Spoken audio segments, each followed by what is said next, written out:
Hey y'all, it's your girl Bianca, bringing you another episode of I Got You Sis Chronicles. Welcome, and welcome back.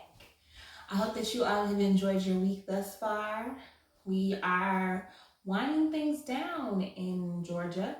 I don't think it's necessarily for the best, so I am continuing to stay at home, keeping my children at home and only going out for the necessities, and I encourage everyone to continue to do the same. And I am grateful for those places in the U.S. that are taking the precautions and going through the phases. It's crazy out there right now.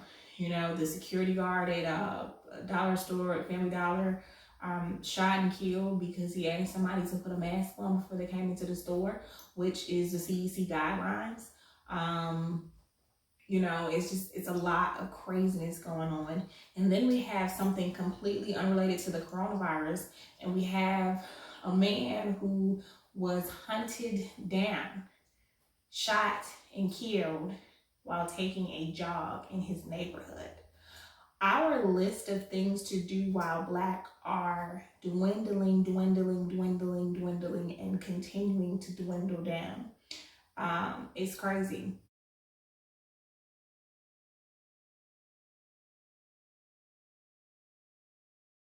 It's crazy. And so today, what we're going to be talking about is we're going to talk about post-traumatic behaviors and how, as a people, we have learned behaviors. And these learned behaviors that we have are due to the circumstances that we are placed in, but they become our norms. And they become our norms because it's what we have to do. Earlier, I was watching a video, and it was a video of Michelle Obama visiting a school, a high school that she graduated from in Chicago.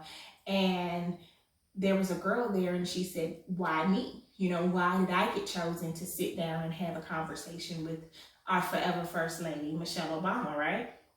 And so she told Michelle Obama a story. And the story was about herself and how she just goes to school and she does what she has to do, and then she leaves, and then she goes to work in the evenings. And Michelle Obama asked her, "Why do you work?" And she said, "I work because my father is, you know, slightly disabled, so he can't work as much as he used to work.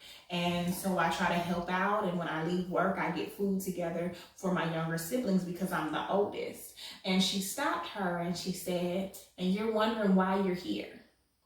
Because she said it so casually. "I work when I leave school. I help out with the household. I'm in high school."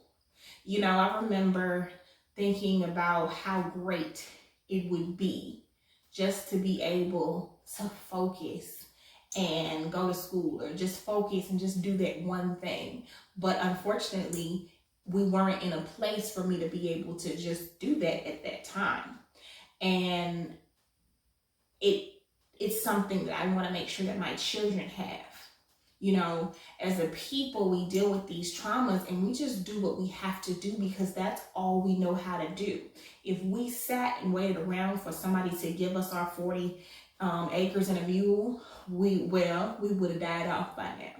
If we sat and waited around for people to give us the things that we needed in order to be successful, we would have died off by now. But we as a people don't let those things stop us. So just like that girl in the story with Michelle Obama, it's super important that we as a people recognize our strengths, recognize the things that we did that we didn't have to do. We didn't have to be strong. You know what I'm saying? When we as women are being supportive and holding our men down and taking on their traumas as our own and encouraging them, knowing that there's so much that they have to go through just for being a Black man in America, we take on that as our own and we encourage them and we love on them. But sometimes, whether it's our relationship as a mother or our relationship as a significant other or a former significant other, we coddle them too much. We coddle the Black man too much to where they turn and they gain a level of resentment towards us. They gain a level of disrespect for us. And then you have those Oh, you have those that raise us up. They lift us up so high. They understand how beautiful the Black woman is. They understand how strong the Black woman is. They understand how resilient the Black woman is. They understand our strength. They understand our value. They understand the uniqueness and all of those things. So you have both sides of it. But I just believe that it's super important that we as a people begin to identify the things that we've gone through, the things that we do on an everyday basis that are not supposed to be the norm, so that we can continue to break the generational curses. I see a lot of people on social media in general conversations talking about breaking the generational curses. You know, there's people who grew up in an environment where women had children so that they can gain welfare. And then they had more children so that they can continue being on the system. And then they raised those children to continue being on the system, which created a generation of crutches, a generation of dependent women who did not have a plan on being independent of the government, who did not have a plan on having a real family and coming up. But now I see more women saying, you know what, I'm going to break the curse. I don't want to be on welfare. I don't want to have a broken household. I want to have a complete household with two parents in it who are educated, who are entrepreneurs, or who are CEOs, who are bosses in their own right, who are resilient, who are giving back to the community and things of that nature. So that's an example of how we as a people can break the generational curse. You know, you may have grown up in a household where your mother and father were violent towards each other. And then you find out later on that your grandmother had that same situation, or that your father grew up in that same situation on his side, where his father was abusive towards his mother or his girlfriends or whoever he was around. You see that, and then you end up in a relationship like that as well. But guess what? You don't have to stay there. You can break the curse. You can break the curse by ensuring that when you have children, that you are in a healthy relationship. And if you are not in a healthy relationship, that you remove yourself so that they can see that strength, that courage, and that tenacity to move forward, to move away, and not to depend on something that is broken, right? Something that is broken, something that is not to be stood on. You got to stand your feet on solid ground. You know, Tupac talked about the rose that grew from the crack in the concrete, right? Well, that is beautiful.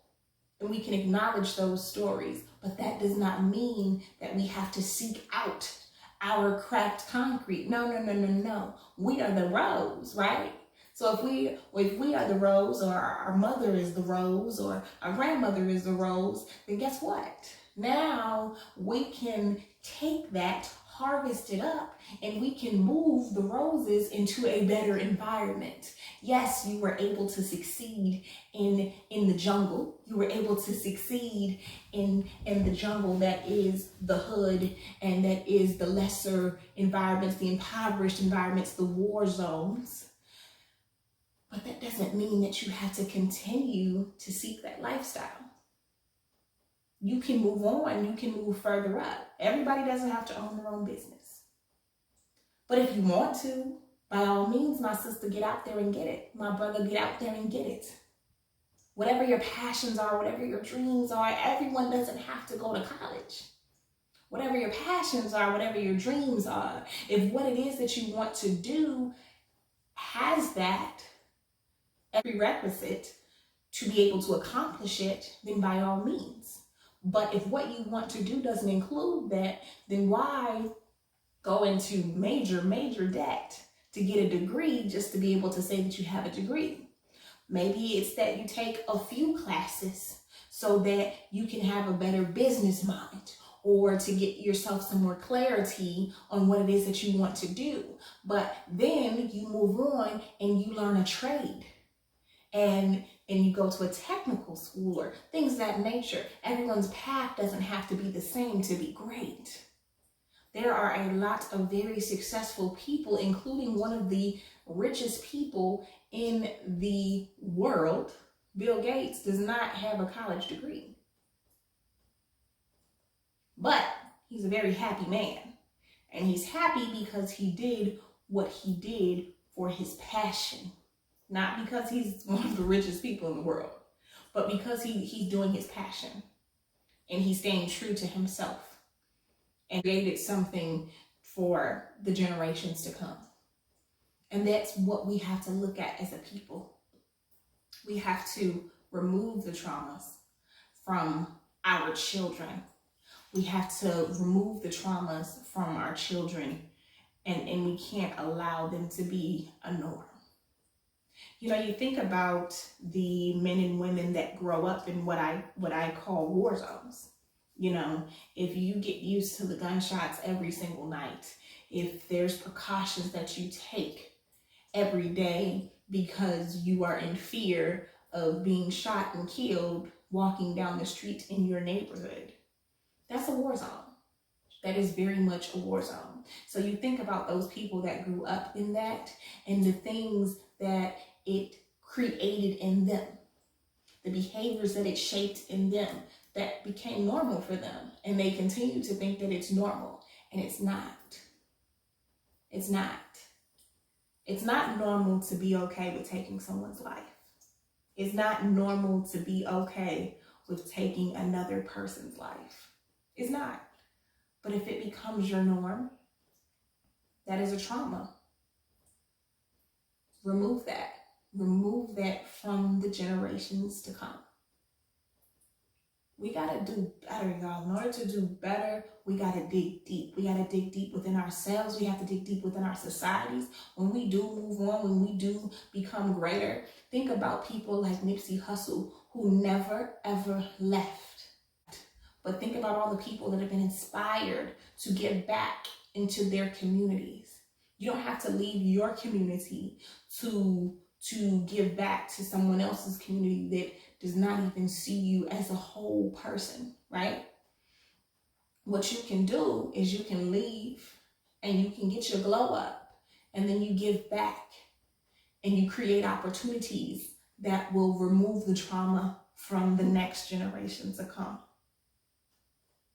Those are the things that you do. Those are the actions that you take, because the social norms for people of color, people that grow up in poverty, people that grow up around violence, people that grow up around domestic disputes and domestic violence, people that grow up in middle income families are also struggling, because the problem with middle income in America is that you don't make enough to be rich. So oftentimes you were placed into a category in which you're on your own, right? You're on your own, but you are still one, maybe two checks away from being in the poorhouse, being on the street. It's like you are being punished for getting the little piece of the pie that you could get, right? Those are the type of things that have to change. So that can be stressful.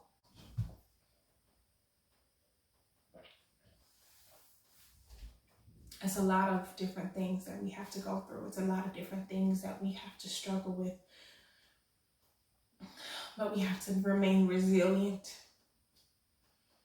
And we have to set our sights on changing it, removing the traumas, removing the generational curses, removing them for the people to come. Maybe the things that you and I do may not be enough to affect our children, but we can pass the baton on to our children so that our grandchildren and our great-grandchildren can be positively impacted by the works that we do. We have to think forward. We have to understand that it's not just about what we do today and what we do tomorrow. No, we're still being affected by the things that people did hundreds of years ago, centuries ago. So we got to think like that. We have to think about our actions today and how they will affect our generations centuries from now. People of color, centuries from now. And it can't be a why me. It has to be a why not me. I am brilliant. I am beautiful. I am strong. I am educated. I am a survivor, and I am thriving in this world that wasn't meant for me to thrive in. Start the affirmations. Write the vision. Make it plain, so that we can grow and we can really be empowered by the things that we're doing. We are walking the walk and talking the talk, and we are breaking the generational curses. We are moving forward. We are uplifting. We are empowering. We are not allowing the traumas to be our norm. We are calling them as they are. We are not looking at videos of men and women being killed point blank in broad daylight as if they were an animal in the streets. We are not looking at that and thinking that that is something normal. We are not looking at that and being desensitized. We are calling it out every single time. We are saying their names every single time. And we are holding people accountable. We are infiltrating the system with people of color, with people that look like you and me. And we are gaining the strength in numbers. And by the time they look around, they won't see themselves. They will see more of you and more of me. Because we will have infiltrated the systems, the very systems that were built for us to fail. We are astronauts, we are teachers, we are lawyers, we are doctors, we are entrepreneurs, we are community activists, we are singers, we are songwriters, we are rappers, we are athletes, we are everything. We can be anywhere. There is nothing that we cannot do. We are infiltrating the very system that was meant for us to fail. And we are changing it one day at a time. Not one trauma, not one violent act, not one thing should we let go by. This is my call to action for everyone. Say each and every name. Call it out and don't stop calling it out. Don't move on to the next news story, because that's a part of being desensitized to those very situations.